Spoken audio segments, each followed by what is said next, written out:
So, what is it that this scene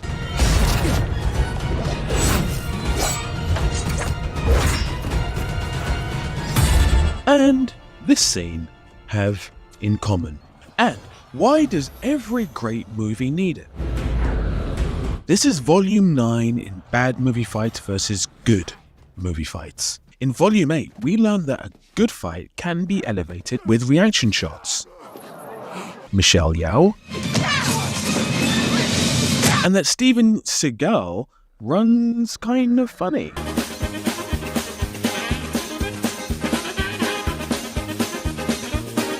Anything with actors who simply can't fight is a major no-no. Anything with Chuck Norris is awesome.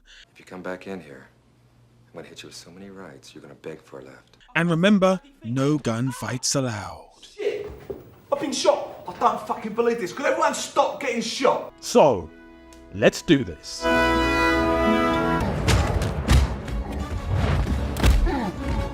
This fight is entirely different to the opening fights of the video. As is this.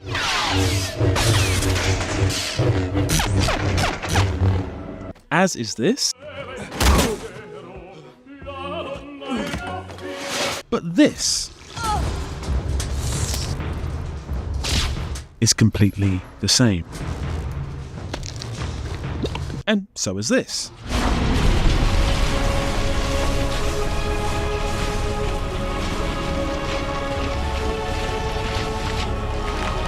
And this.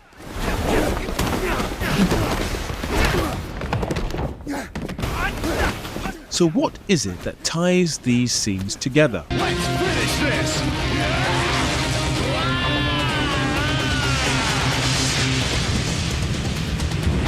They are all end boss fights. But what is an end boss fight? Typically, it's a moment when our protagonist realizes after an initial defeat or a period of doubt that they can win. There's something almost orgasmic when it happens.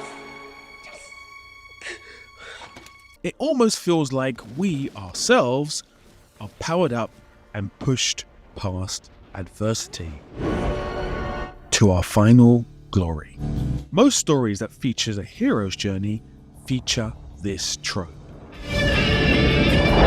One recent movie that absolutely nails the final boss fight is...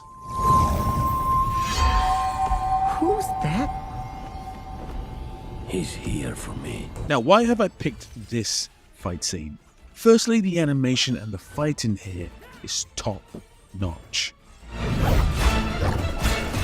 But secondly, what increases the dramatic tension of the fight is that we have seen our protagonist defeated and deconstructed by his nemesis, Wolf. I just love the smell of fear.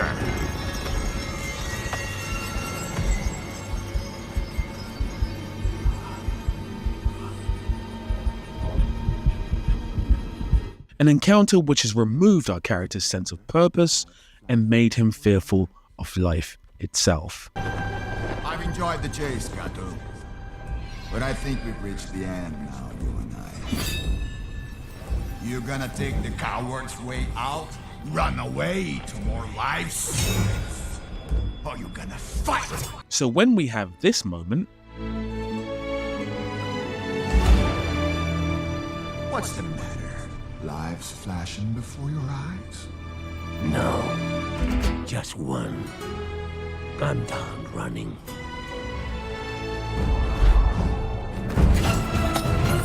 that orgasmic feeling I was speaking of kicks in. Oh, yes, yes, yes, yes, yes, yes. Oh. What I love best about this fight is that we don't get a full conclusion to the fight. Voy a jugar con mi comida. You're ruining this for me.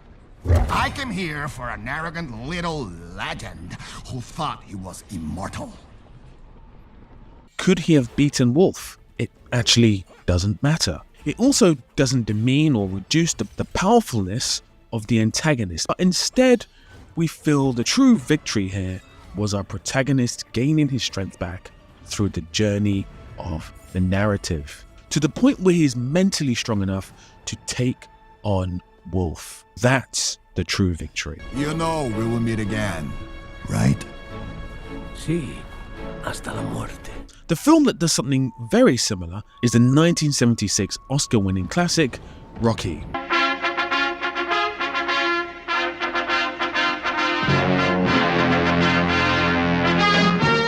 Part-time boxer Rocky has no right being in the same ring as Apollo Creed. Apollo got him in the ring as a last-minute replacement for another fighter, more for show than anything else. Not a ranked contender. What this fighter's gonna need is a novelty. This is the land of opportunity, right? So Apollo Creed on January 1st gives a local underdog fighter an opportunity. Rocky really stands zero chance. So when this happens, Ain't gonna be no rematch. Ain't gonna be no rematch. Go on. Here it's chaos. Rocky, you went the distance. You went the 15 rounds. How do you feel? All right, what are you thinking about when that buzzer sounds for that line? What you think about when the 15... Rocky! Rocky! Rocky! We have a split decision. Rocky!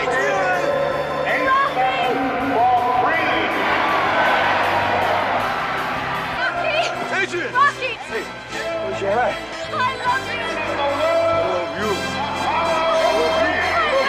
we are again filled with joy, an overarching sense of purpose. The true victory here is Rocky's perseverance and his ability to fight his own demons. A movie that gets this trope wrong but also gives us a fight which, whilst not completely bad, underwhelms slightly is. You will not take her from me! Your anger and your lust for power have already done that. Now, before I get hundreds of comments saying that this is not a hero's journey, in fact it's the inverse, a villain's journey, what these movies missed here is that Obi-Wan's journey could have indeed been framed as a hero's journey, whilst also showing Anakin's journey. Then this scene would have been more powerful. We would have had more dramatic tension. Instead, Obi-Wan's real journey was completed in Phantom Menace.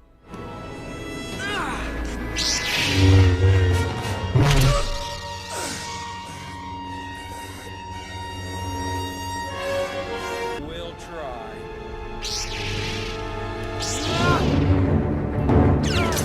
And it does make this fight way more impactful than it could have been. Not only that, the fighting here isn't great. I mean, again, it's not exactly bad, but come on. This could have been the second greatest ever fight in Star Wars history. Instead, we have this. You underestimate my power! And this. Don't make me kill you. Anakin, my allegiance is to the Republic, to democracy! And it might have made itself into the top 5 lightsaber fight scenes ever. But instead, it pales in comparison to this.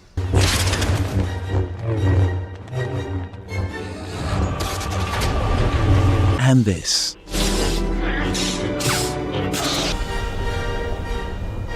It's over, Anakin! I have the high ground! You underestimate my power! Don't try it!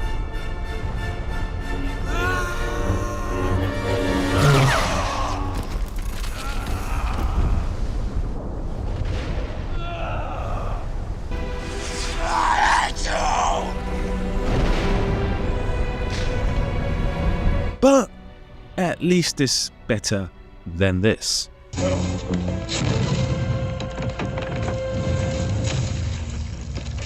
Your strength has returned.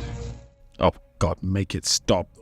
Make it stop. Wait. Getting the end boss scene right is a tricky one. Essentially, to do it right, you have to hype up the antagonist so much that they seem unbeatable. Settle for good and all!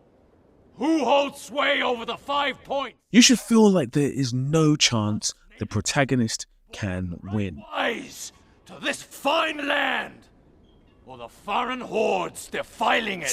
Breaking Bad is a strange example of the antagonist's backstory making him the protagonist.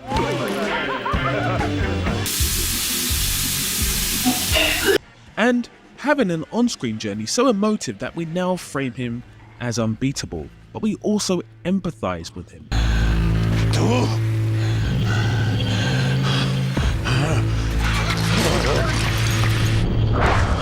So when Gus Fring avoids assassination by our true protagonist, we are slightly annoyed, but also totally believe that he would and could avoid it. Why'd you stop? Why did you stop? Come on.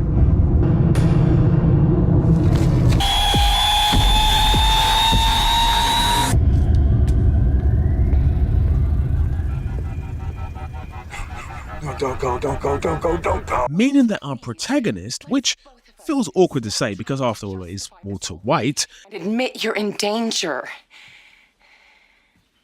Who are you talking to right now? Who is it you think you see? I am not in danger, Skylar. I am the danger. A guy opens his door and gets shot, and you think that of me? No. I am the one who knocks. has to level up to beat Gus Fring. He does, and this happens.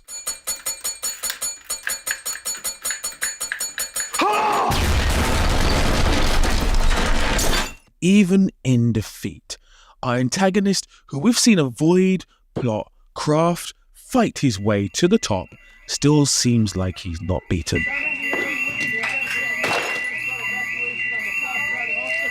Until.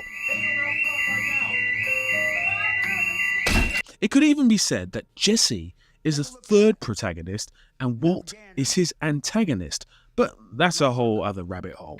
Of course, the fights in Breaking Bad were more about brain power than physicality, because sometimes your protagonist doesn't need to be physically strong.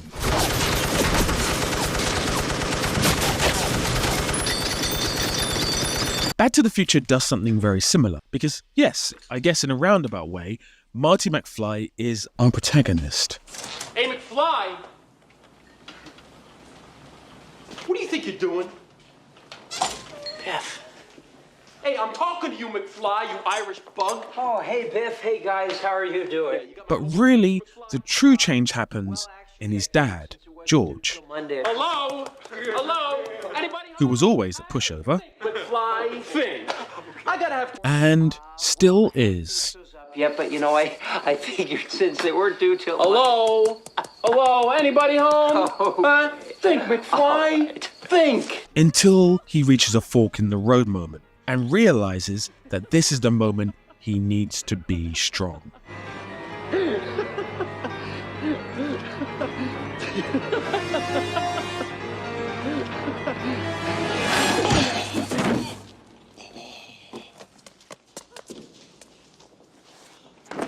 Both narratives are the ultimate example of how to handle fight scenes with physically weaker characters than the stronger end bosses. But no one is physically as strong as this guy. What you see is a body crafted to perfection.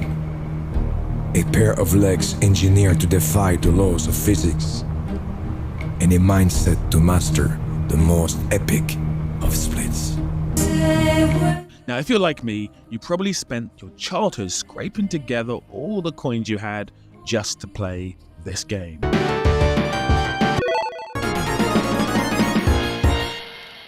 My childhood was filled with hours of myself and my siblings saying, and over and over again. But for some reason, even as a small kid, this film never really appealed to me. It's cool. I'm going to kick Bison's ass. I wasn't excited for it at all. And maybe that's because the cast list was definitely C-list. Or maybe because the trailer looked like this. And Ryu, my favorite character, looked like this. I mean, what the absolute And my lack of enthusiasm was validated by this. This 1994 not classic did everything wrong.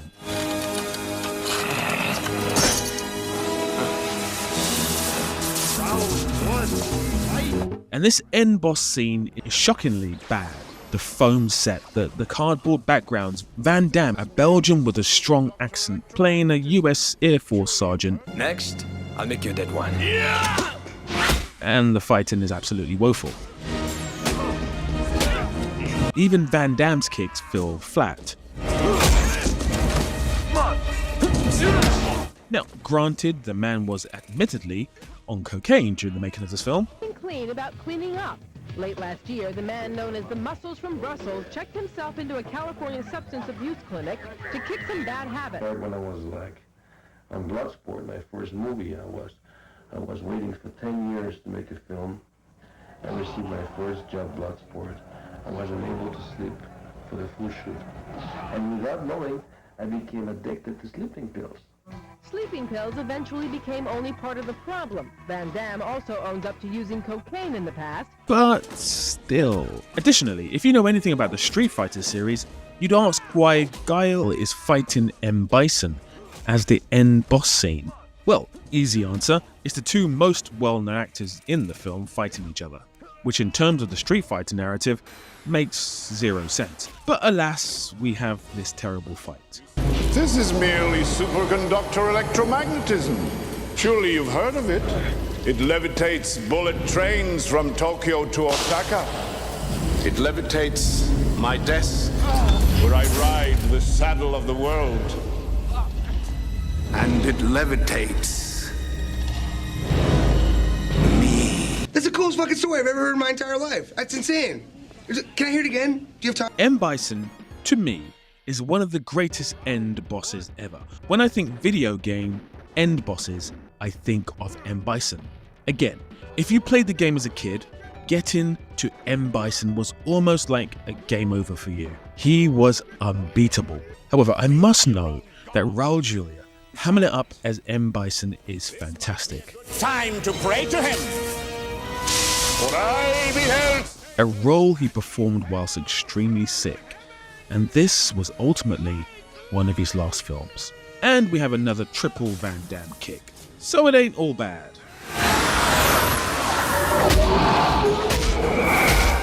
Don't panic! Pigtails? Look who's talking! Strangely enough, in the same year, this old piece of trash film was accompanied by maybe the best version of Street Fighter in narrative form. The Street Fighter II animated movie, which features one of the best fights in the series. Chun-Li versus Vega.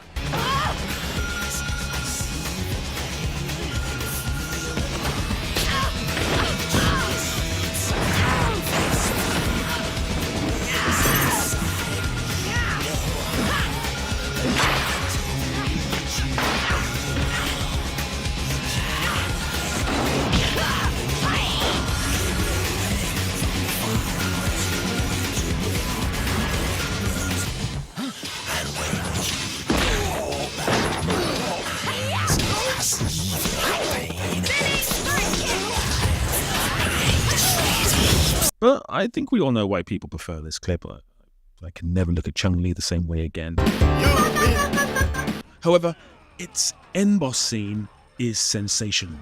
Look at the difference here. M. Bison is physically imposing. He's taken on two of the best characters at once and winning. Even though you two amuse me, I must conclude this game. I have engagements to keep and I can't be late. Until... Let's finish this!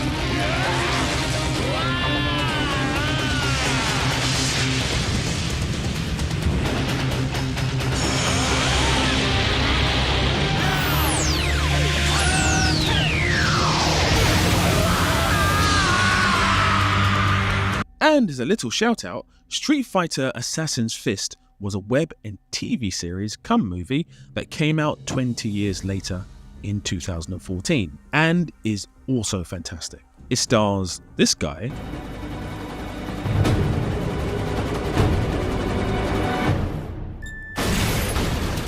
this scene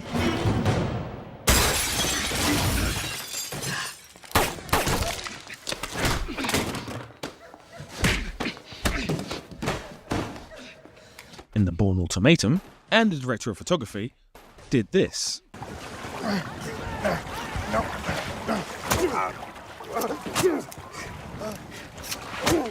Which won him an Oscar.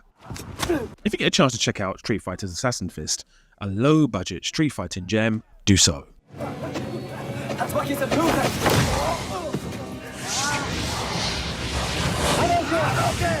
Which brings us back to this. The Raid is also a low-budget fighting gem, and arguably the best of the two Raid films. Its streamlined narrative works perfectly for the fight scenes. And this fight isn't technically a fight with an end boss per se, but it is a fight with the strongest antagonist and the last fight in the film. So really, it's basically the final boss. Now, I know you guys have missed my favorite word that I use in all the volumes, so here it is. This scene is brutal.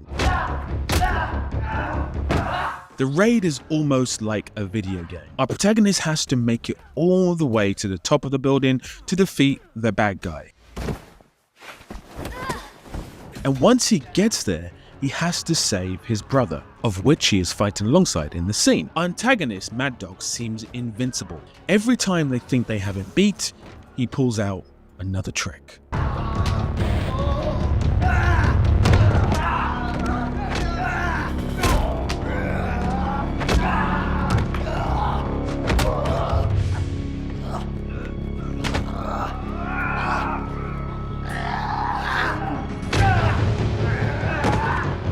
Filmmaking wise, director Gareth Evans absolutely knocks this out the park. He lets the actors do all the work as his camera just picks up their movements. No fancy edits, no fancy angles. He captures the beauty of the brutality. And the music, I think that you guys know that I focus on quite frequently in my videos, complements the scene perfectly. And even more so as the scene comes to a crescendo, as does the music.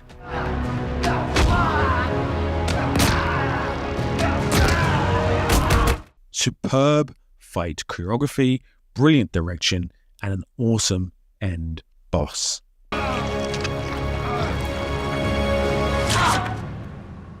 This film made this guy an absolute legend of film fighting scenes. Speaking of the Raid and its narrative, doesn't it remind you of something?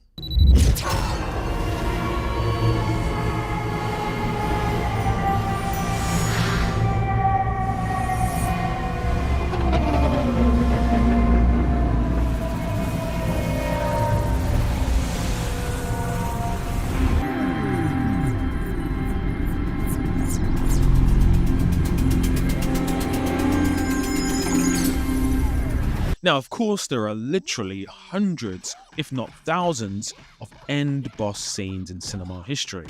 Maybe you love the end boss scene from the underrated film simply called Boss Level. What if the ability to rewrite history was real? What if I can erase our mistakes? Or the Korean film, The Man from Nowhere.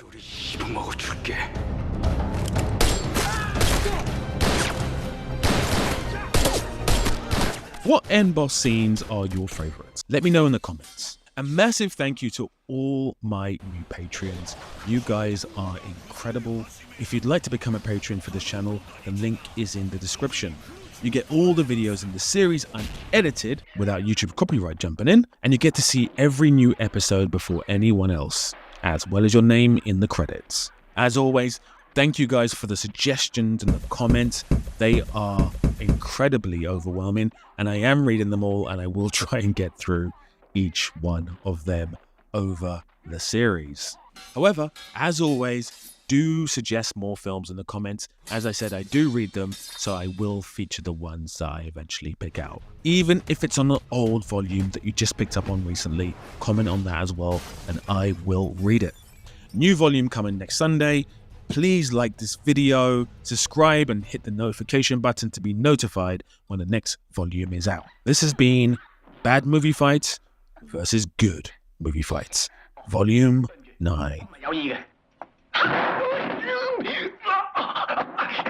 How about that interview? For my network. Sure. But only if you wear that dress.